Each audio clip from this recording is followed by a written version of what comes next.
Good afternoon, everyone, and welcome to Preparing Students for a Changing Workforce, a part of the College Promise Career Institute. We are so excited to have you here today, specifically because the topic is not only so relevant, but it's something that across the country, students and workers are dealing with and facing as the growing numbers of casualties of the pandemic continue to grow. Today's session is focused on the future and how colleges and universities are rallying together to help students. As many of you know, 85% of the jobs that today's students will do in 2030 don't even exist today. This raises the question, what role should colleges and universities play in preparing students for a workforce that is constantly changing? While some universities are embracing the technical skills model, others see an opportunity to stand out as institutions that focus on teaching and harnessing human skills, such as problem solving or the ability to work in teams. These skills are not only useful for the jobs of today, but will be a requirement in the future. With that, I want to welcome you to our two speakers. My name is Rosye. I will be your moderator for today. I am part of the College Promise team. My background is both in workforce, public service, and economic mobility. I am joined today by two wonderful women leaders. Cheryl Hyman. She is the Vice Provost of Arizona State University. Cheryl, could you tell us a little bit about yourself and please welcome to our conversation today. Thank you, Rosie. Thanks for having me speak on this panel. I'm very excited and fortunate to be here with you and Maria. As you stated, I am currently the Vice Provost for Academic Alliances at Arizona State University. And as you know, at ASU, we're focused on fundamentally changing the higher ed landscape in America, focusing on who we include and not exclude, and measuring our success on how well they succeed. In short, as a nation, there are still too many students that are not served well, especially students of color and first generation students. Statistics do show that out of all students starting at 2-year community colleges with the aim of transferring to 4-year institutions, less than 1 in 6 graduate with a baccalaureate degree within 6 years. My role is broad, but overall, I'm working on supporting our strategic vision for ASU that we facilitate the universal learner, allowing learners a seamless, lifelong journey moving in and out of institutions of higher learning in line with their life goals. To do so, I focus relentlessly on creating innovative technological solutions to drive change in new systems that meaningfully impact student outcomes, particularly those of transfer students. The final thing I'll say in introducing myself, Rosie, I have to address this, is that I'll add that I really do reject the juxtaposition that we need to make a choice between technical or human skills. It's both to many people at different many times in their life. So, in my opinion, setting up this as a choice, technical or human, I think is a gross oversimplification that suggests we can only do one thing or learners only need one or the other when we need both, they need both, and much more. Cheryl, I could not agree with you more. And this is exactly why we needed your voice here today, because we want to explore the fact that there's a lot we need to do. There's a lot we need to do together. We're not going to get there in silos. And this is the moment for us to, dream big and really take care of our students. So thank you so much for joining us today. And with that, I am going to introduce our second panelist, Maria Cormier. I am so glad you are here with us today because I think that what we're talking about also lends itself to evidence and research. And so Maria joins us. She is a senior research associate from the Community College Research Center. Maria, welcome. Thank you, Rosie. And thank you to College Promise for inviting me to participate in this very important and timely discussion. And Cheryl, it is such an honor to be serving on this panel with you. I've heard a lot about you, and it's wonderful to be sharing this space with you. So for those who are unfamiliar, CCRC for over 20 years now has been conducting research on community colleges to help institutions strengthen their opportunities and improve the outcomes for the students that they serve, particularly historically underserved populations. And we study community colleges because we truly believe they provide a critical access to post secondary education. And they're uniquely positioned to promote equity and social mobility in the United States in a way that other higher education institutions and sectors just don't or are unable to. Um, and so today I'm going to, as you said, Rosye, largely be speaking from a study that we just completed, looking at the implications of automation and technological change on the ways in which community colleges are offering their training and their programs across three sectors: healthcare, manufacturing, and IT. Wonderful. Well, I think both of your introductions lend themselves to my first question, which is really talking about this merger of training, education, both with technical skills and human skills, and the role that colleges and universities are so well positioned to play across America. For many years, I've done a lot of work specifically around accelerated learning programs, career pathways, helping both military and up and coming first generation students move forward. And I really have struggled with the fact that we pose, as Cheryl said, these two technical and human skill categories in conflict. But we also jump over the role community colleges and colleges play in both of these, challenges that we're facing. So I'd like to hear a little bit from both of you. I'll start with Cheryl. I'd like to hear about the role and the types of investments that you're making to address the challenges of today. Yeah. So as I mentioned, the strategic vision for ASU is that we aim to facilitate the universal learner. We're expecting a growth in individuals increasingly moving in and out of formal and informal learning throughout their lives. No longer will we see a student who graduates and go works for 30 years and then they're done. We will all be in this continuum of learning because the labor market will demand it, life will demand it. I think this is partly due to the acceleration we see in the pace of change in the labor market. Jobs are coming online that didn't exist before, and the skills required to succeed in current jobs are growing obsolete at an increasing speed.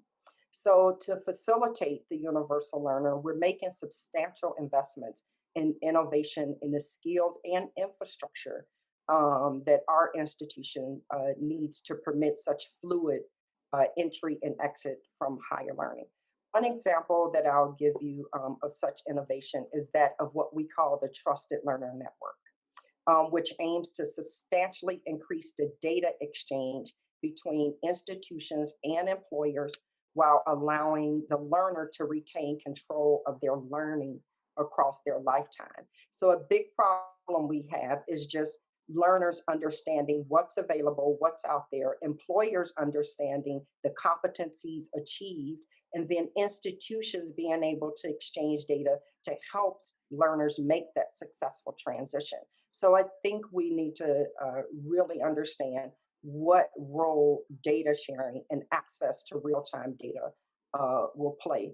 This technology will allow the individual learner to understand their learning journey across the initial workplace for which we are preparing them and all the subsequent movements in the labor market they will encounter in their career. And then, Rosye, moreover, our orientation towards the universal learner substantially impacts how we think about transfer. So it will no longer be just about community colleges and 4 years. It will be about continuous entry and exit from highly diverse sets of learning organizations and individual learners. So this is the problem that I'm focused on solving, not just for ASU, but for ASU as an example to solve this at national scale. So I'll end with just what am I doing about it, or what do we do about it? Well, first, I think we have to understand that this can't be solved by throwing traditional resources at it. Human capital alone will not be enough to solve these problems. Rather, we need to be very innovative and use technology at scale to solve these problems so that in the end, the goal for learners is to develop and revise dynamic goals for their learning, easily navigate the complexities of their individual learning journey, create an ecosystem of national scale integrated and integrated infrastructure, and seamlessly integrate institutions and other organizations at a national level. So this is not a simple problem and will require more than simple solutions, but I think it's really crucial that we solve this to allow for our collective vision for universal learning to come true. So, Cheryl, a lot to unpack in what you just said. I mean, you hit on some of the major themes that we are dealing with as a community. One, the role of truly shedding light on a pathway, being clear to students that they're not confused, making sure the institutions serving these students have the right information at the right time that's informed by evidence, so that we're actually investing in supportive services and programs that make sense. I really appreciate your hitting on this notion of transfer and transfer credits, and the fact that this is about lifelong learning. And I know, in working with transitioning military and credentials for military spouses across states, that it was really an Easter egg hunt for them. And oftentimes they were having to stick with programs that were not in their best interest, simply because their transfer credits just didn't move. And so there were major lifelong decisions being made because we didn't have these types of articulation agreements in place. And so I think what you're saying is very relevant. And Maria, I think it leads to what you're doing around research and generating evidence around these types of topics. It does. And I agree. This question around transfer, and particularly within what we historically have referred to as career technical education and occupational training, what do we mean when we talk about transfer? Typically, we think of it as an academic, right, transfer, a liberal arts degree transfer. Less focus is on those students who maybe are non-liberal arts students. And so what does the transfer pathway look like for those students? And I think that's a really critical question, and it's going to be absolutely necessary to tackle as our economy and our labor market increasingly demands these higher level degrees from students. And I think it's also related to this question around what the skills are that are needed. And so I just kind of want to take a step back based on the work that we've been doing at CCRC lately, looking at what does workplace readiness mean now, right? And what are employers actually, how are they describing it, and what are their expectations of community colleges and other training programs for their employees? And so I think it's fair to say that, for a long time, employers have sought a combination of skills from students. They've sought soft skills, what we refer to as soft skills, technical skills, basic foundational skills.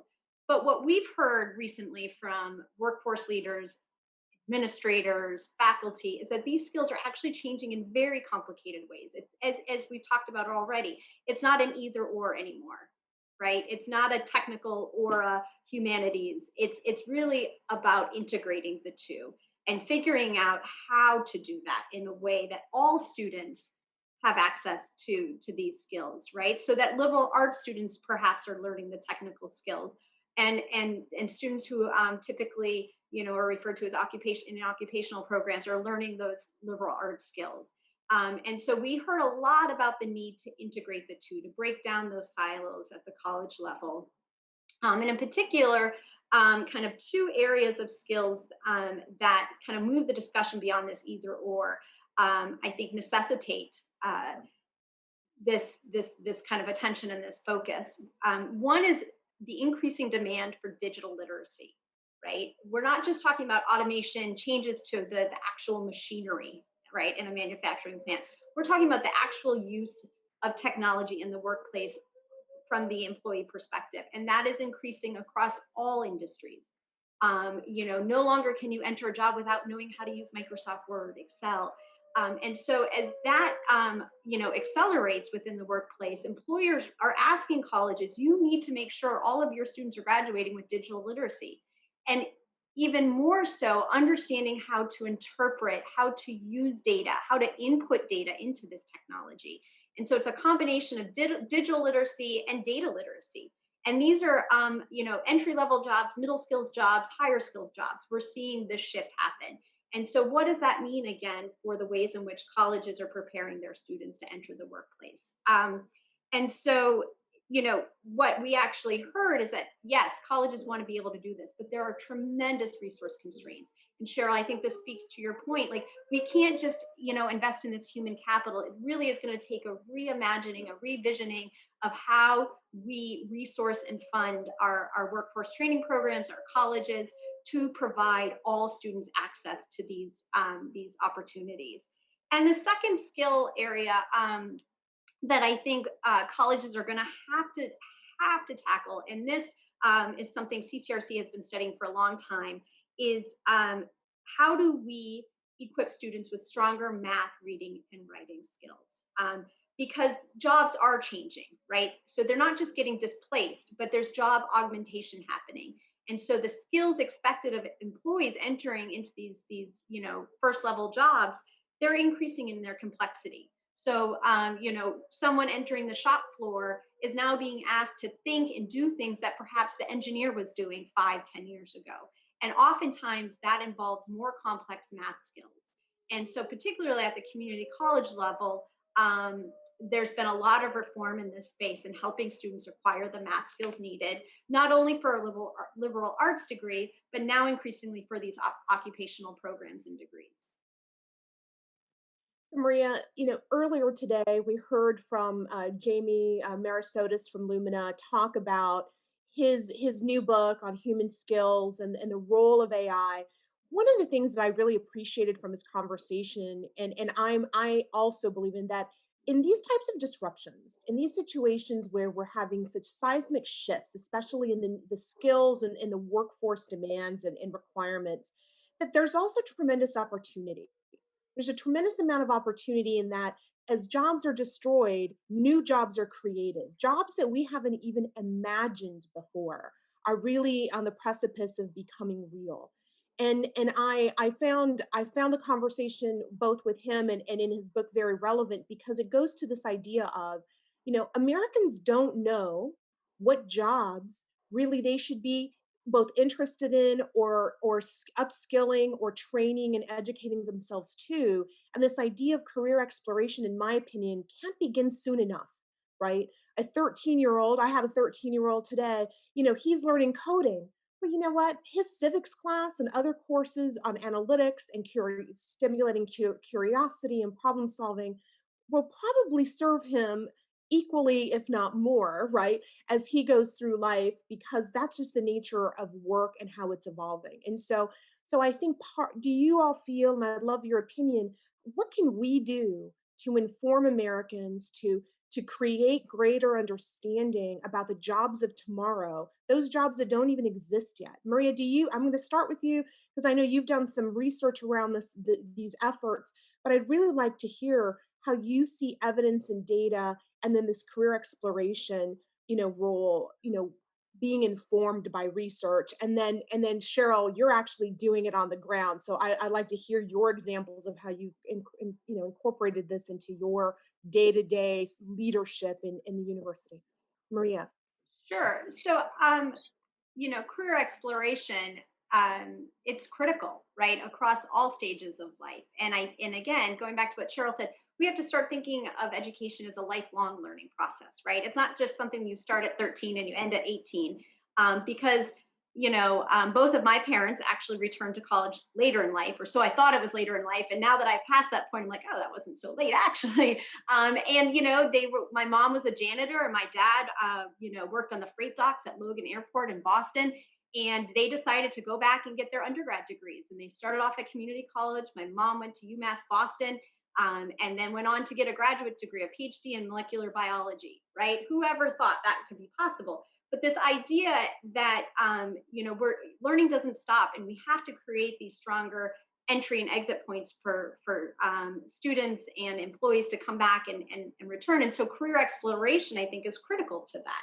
Who you are as an 18-year-old is not necessarily who you're going to be as a 40-year-old, and the labor market is going to be different. And so what we're seeing, we as part of the Guided Pathways movement, and CCRC has done a lot of work around this idea of creating very highly structured programs for students, building in that career exploration right from the beginning as part of the onboarding process, and threading that needle throughout the journey is certainly a first step. But I think we're also seeing now this movement towards these shorter credentials and certificates as an opportunity for students to think about what their careers are and how they can, exit and come back. And so we have, some data that shows there is a growing momentum and significant movement towards really being intentional and structured with these short-term certificates and credentials that oftentimes community colleges are building into their workforce training programs.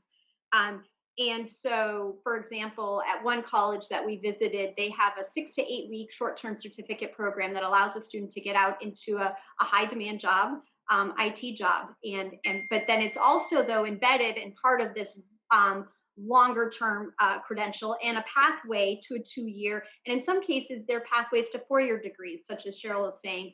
ASU, I don't want to steal your thunder, is a leader in this 90-30 model, right? That I think is a fabulous example that the field should be paying more attention to. So I think to bring it back to your question around how can colleges start to kind of be more intentional around this career piece, I do think it is connected to these credentials and these certificates.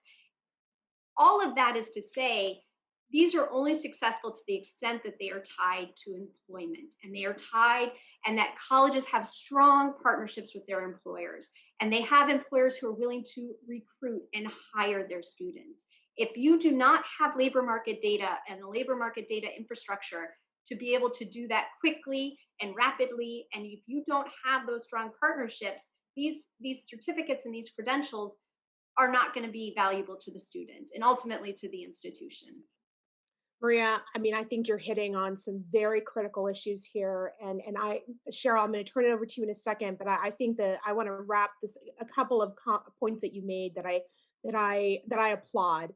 One, you're absolutely right. I mean, if at the end of this journey, Americans are not getting mobility, economic and social mobility is not taking place for them, then it was not successful, in my opinion, because we're not really meeting the desired outcome for that family, for that individual and their goal. We have to make sure this is leading to mobility. This is leading into increased wages and purpose, right? That these are movements that are thoughtful for an individual. Your other comment, and I use an example oftentimes. I ran a pilot study many years ago with about 5,000 adult participants that were doing accelerated learning program reskilling. And what we found is the vast majority of them did not gain employment, right, at the end of that journey. And when we engaged them to try and understand, the majority of the barriers had to deal with a lack of support and even knowledge of where to really connect to this competitive employment. And what was really startling to me, which I think ASU is cracking the nut on, like you're really actually breaking through on this, is that there were about 10 jobs that was the universe of their job search vocabulary.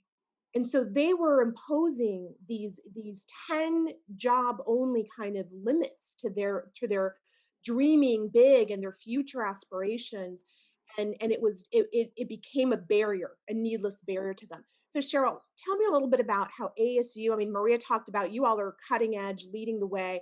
How are you dealing with some of this, and how are you making sure that our students, our adult and non-traditional traditional students are getting that outcome? So, Rosie, you hit on some very critical and real points, and Maria laid it out so very well. I can tell you the use and exchange of data between institutions of higher learning and the changes in the labor market is key to solving what we're talking about. But it's only key if that information is then given to the learner. If the learner has continuous access to real information in real time, and that they understand what all of their options are. We have seen this over and over again that one of the biggest problems is just the choice that the learner makes when they're entering our institutions is based on a limited amount of data.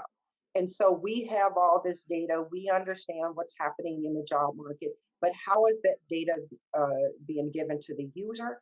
And how are we helping them make a choice based on what their interests and strengths are? And so one of the things that we have at ASU is another technological solution that we call Me3. And this allows learners to take a self-assessment in a very gamified way that holds their interest, and it's very quick. And so through that, they're able to gain an understanding of what their interests are, what their skills may be, and then it gives them various career choices and based on real live labor market data, choices that they may not have even considered or knew existed. But on top of that, it tells them the pathway that they need to take in order to successfully complete the programs to enter that particular career. So we try to use this as a way to help give them data, but also help them make the right assessment. I think institutions also need to establish a continuous process that allow them to establish and sunset academic programs and courses according to the needs in the labor market. That is so incredibly important. I think this requires a very detailed and granular understanding of the job growth projections within specific local industries, be it healthcare, information technology, manufacturing, etc. Whatever the dominant industries now and in the future are, in the target market for a particular academic institution need to be included in the academic decisions as well. I think in addition, institutions need to make the required investments to be able to serve the learning required for graduates and others to engage in the labor market and society. That means buildings, equipment, investments in faculty and knowledge development. So I'll give you another example of what we're doing at ASU. We created a technology that we call My Path to ASU, which hence you may see behind me. This allows potential students, whether they're at a community college, whether they're re-entering, but it allows them to understand their transfer of credits to ASU by we've articulated over 800,000 courses from all domestically accredited institutions across the country. So students can get on a pathway to ASU. They know exactly how to design their associate's degree so that they have as close to 100% applicability into their major as possible, or if they're re-entering, they know how those courses that they've taken in the past would transfer in. This allows prospective students to establish their own unique, diverse path to ASU, knowing that their credits will be applicable to their program of study. So what we're really focused on is how do we articulate the maximum amount of credit applicability, not just transfer of credits. I can transfer in a lot of credits, but that does not mean that they are applicable to my major. So we're really focused on applicability. We're focused on mobility and portability of credits, knowing that students will be in this continuum of learning. I think that is paramount. And then lastly, I'll say, I think it's really important that we figure out how not to just articulate individual programs, but how we become more integrated as institutions and articulate our entire institutions so that students have seamless pathways across all of our programs. And we are giving them technological solutions to help them self-serve and understand what those are. Again, we can't allow this total burden to be placed on the back of advisors for all of this. Like we have to start looking at technological solutions and looking at more creating ecosystems of integration and navigation so that students can navigate the complexities of higher ed. And so that's some of what we're doing at ASU. Cheryl, See, thank you. I would just add to one, when thinking about the use of labor market data, situating it within this broader regional context, right? And so it's not just an individual institution, whether it be higher ed, K through 12 partner. it's really part of this broader Mm, workforce ecosystem. And I think that's another change that yep, I think we're starting to see, right? Is that we're moving away from these individual yes, institutional perspectives to a regional perspective and a regional exactly. economy because students are moving, employees are moving, they're moving where the jobs are, and employers are looking not just at the the one educational institution right next to them, but part of a region. And in thinking about that as it relates to labor market data, you know, that changes, right? So you could Yeah. imagine a Google IT certificate that a student gets at Laney College in Oakland is not going to get them very far. That's starting salary. A Google IT certificate that a student gets at Dallas College is actually a living wage. And so you can't just think about the individual certificate credential, and you really have to think about what it means within this kind of ecosystem that workforce training and employers and students and institutions are all operating in. So Maria, I Maria, think what you're oh, uh-oh. go ahead, I'm Cheryl. sorry, Rosie. I was just going to say, Maria, that is so incredibly important. We have to now not just inform students on what's happening within just the area around them, but what's happening nationally, because you never know where life can take you. And so, even in our Me 3, we give them information on what this career may look like locally, but also what it looks like nationally from a broader perspective. So, that's so very important. And I just wanted to. Great. So Maria, again, you and I are very much in a line where we want to make sure that individuals know that their different geographies provide different job opportunities. There are different economic conditions, and from one community through from one state to another, and we want all of our students and workers to be informed and empowered. We want them driving their future with all the best information and data possible, which I think we all collectively agree sometimes can be missing or hard to find. And so, what I'm hearing, from ASU is you're trying to find simple ways that can harness this powerful information in a way that an individual can take action on it. And likewise, I think Maria and I are also saying, to many of our brethren out there, working with students or providing guidance and career advice, that if you are not having a conversation that includes, the economic outlook, the salary trajectories, the mobility, those factors are not part of the conversation, that we're not really doing justice to the conversation about mobility to our students. I would be remiss if we had this conversation, had both of you here, and I didn't talk about what we have been dealing with as a nation with a global pandemic and COVID. And I think, all of us are working hand in glove with students, with families, with institutions that are trying to navigate this very difficult time for the world, but also disproportionately so for America. I'm wondering if we could quickly, do a lightning round on what would be your advice or what's on top of mind for you as you think about navigating the disruption of COVID. Are there any opportunities that are emerging, or is there any advice that you would share with both organizations, institutions, or workers themselves?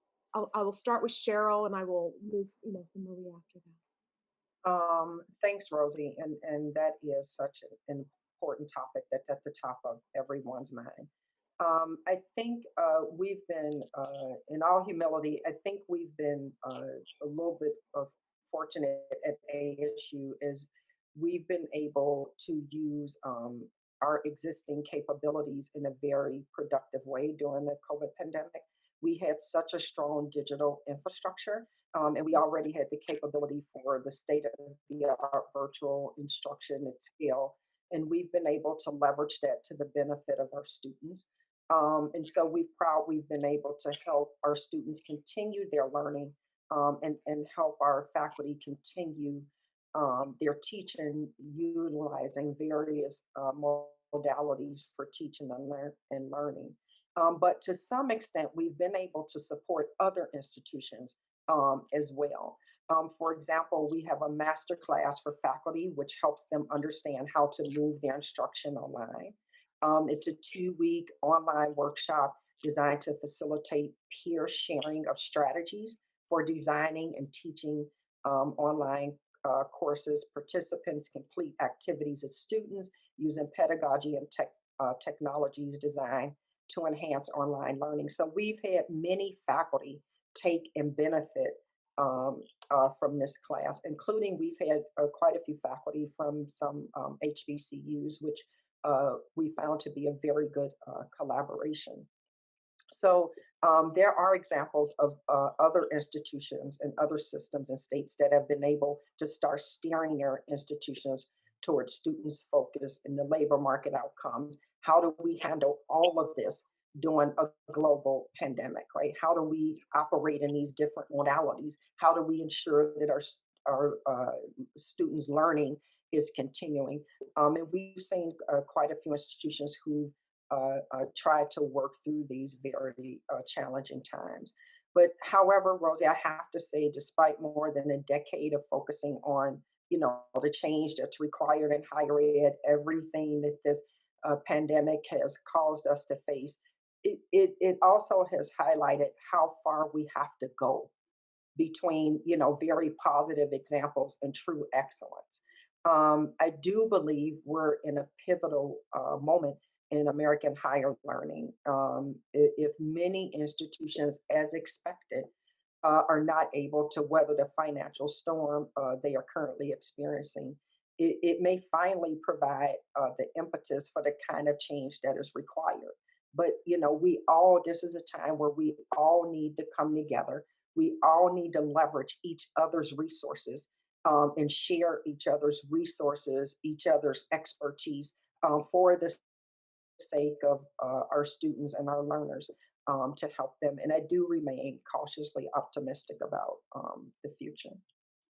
I think what you're saying, Cheryl, is on top of mind for most of us. I mean, I this does keep me up at night that we are losing potential future generations right now if we cannot close the gap on technology, education, distance learning, the transitions. I mean, juniors and seniors who feel they are lost, right, as they move into this next phase. And one of the messages College Promise continuously conveys to these students is there is not just one and only path to a beautiful destiny. That is the beauty of America, right? Is that there are many paths to success. And I bet if I asked each and every one of us here on the line, we have all had a unique path that took curves and it took off ramps and on ramps, and at the end of the day, it made us stronger for it. And so I think it's so important that we continue to work together, but also message that that there are many ways to be able to navigate this current environment. Maria, your thoughts on this? Sure. I'm going to take a little, maybe less of a kind of application approach and just kind of zoom the lens out a bit. I think there's growing recognition that this pandemic is accelerating the impact of automation in the workplace. It's transforming the nature of work, but particularly for middle skills jobs that don't require a bachelor's degree. Just the other day, Jerome Powell, the chairperson of the Federal Reserve Bank system, he acknowledged this and he said, while the economy is recovering, it's recovering in a different way. And fundamentally shifting what work is going to be, what it's going to look like once we come out of this where we're at right now. And he said it's accelerated the use of technology and remote work and automation, and these are going to have lasting impacts and effects on how people do their work and the type of work that's going to be available. And he said, in all likelihood, there are going to be people who are left behind, and there are going to be people who are left behind if we don't start doing something now. If we don't start paying more attention to our workforce training and how we're getting people into re-enter the workplace, upskilling, and also the students that are currently enrolled. And I thought that was very powerful to have someone of that stature acknowledge that unless we start to think differently, large numbers of people are going to be left behind, more than that already are. And so I think it's important to start thinking about, again, bringing it back to this question around skills. What are the skill demands going to be, right? And are they going to be, in what way are they going to change from what we have now? So you could imagine if telemedicine, right, becomes the way in which we primarily receive our healthcare. What does that mean for then, allied health programs in this country and the type of training that they're going to be needed to offer? So I think there's a whole range of questions around the skills and the ways in which that's going to change and kind of the trickle down effect on our programming. And different factors inevitably are going to impact colleges, right, differently, and their ability to adapt to workforce training needs going forward.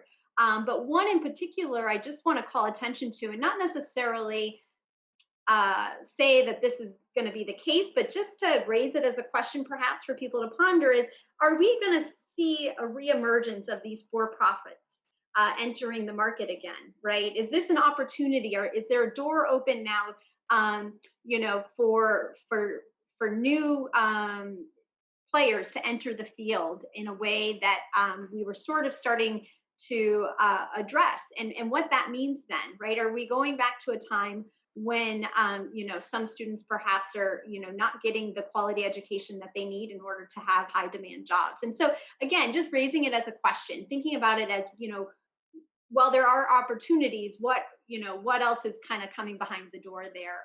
And I think it's absolutely critical that we be ahead of the curve in thinking about these questions. And If the I real can, message Maria, around it is quality, right? I'm sorry. The Yeah, real message around what you're saying, Maria, is quality, is making sure that they're not predatory practices, that we are getting the correct. types of results and outcomes, no matter what what the method is or what the institution may be. If they're not providing the right methods, the right outcomes, we need to be concerned and take Right. action. Right, because there is going to be such a demand to train people and to get people into the workplace, right? And can our education institutions handle that demand? Are they equipped? Are they structured in a way to handle it? And we just don't know. And I think these are all questions as a researcher for us to be thinking about and be partnering with our higher education institutions around these questions of how do you build that capacity in a way that really serves the students and puts the students first and the employees first. I just add, I think, Maria, that is such a really good question because so many of our learners have been adversely impacted by this pandemic. They've been adversely impacted, whether they've been laid off or they have not been able to continue their learning for whatever reason. And so I think there's two things that we really have to do in higher education: responsiveness. We have to be responsive to what the learner needs in order to help them to continue their life's journey through learning and employment. And we also have to be flexible. We have to be flexible to move beyond our traditional academic norms in order to help learners achieve this. So, figuring out how to help learners achieve their learning goals and how to help them move back into the workforce will require us to be extremely responsive in real time and require us to be extremely flexible. And I think that that will be key to Yeah. what we see in the future. And I think we're going to start to see, everyone thought community college enrollment was going to jump.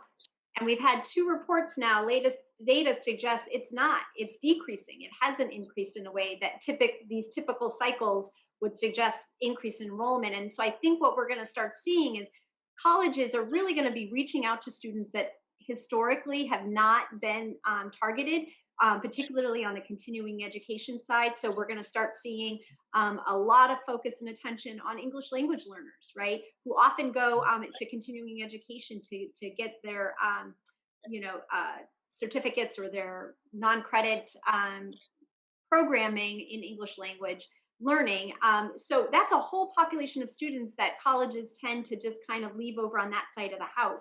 And I think we're going to start to see colleges realize, wait a minute, we've got a lot of students in this continuing education non-credit side of the house that we've ignored for the most part. How do we get these students engaged? How do we meet their needs? To your point, Cheryl, how are we responding to them and helping them get into jobs as well, meanwhile also increasing our enrollment?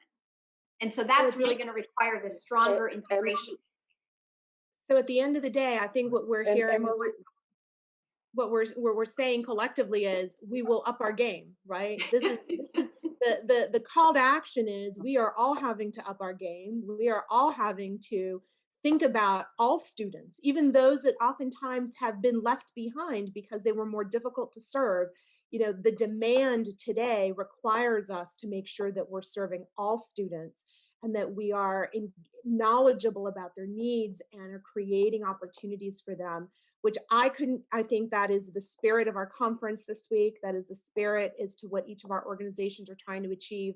Thank you very much for all of your help today, ladies, and I wish you a wonderful day.